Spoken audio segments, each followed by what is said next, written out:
Sir मुझे बताएंगे इस इलाके में एक बहुत नामवर वेलफेयर है, गार्डन वेलफेयर एसोसिएशन।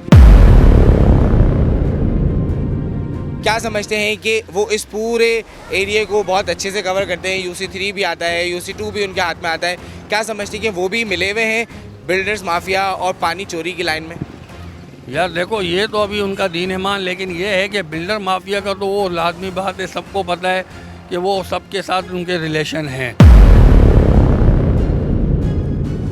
आगे पीछे कोई भी प्रोग्राम करना तो वो इन्हीं से तो लाजमी बात है, इनके कोई ताने बाने होंगे तो अगले सपोर्ट करते ना, मुझे क्यों नहीं सपोर्ट करते?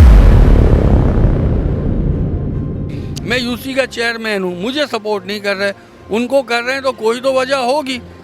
तो इसको तो जाहिर सी बात है, ये तो अभी वही आपको सही बता सकते हैं।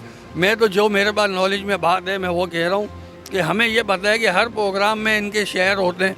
तो भाई जाहिर सी बात है, जब यूसी चेयरमैन को प्रोग्राम करे तो इनको कोई नहीं देता, उनको दे रहे हैं तो इसका मतलब ये कि कोई तो होगा राब्ता।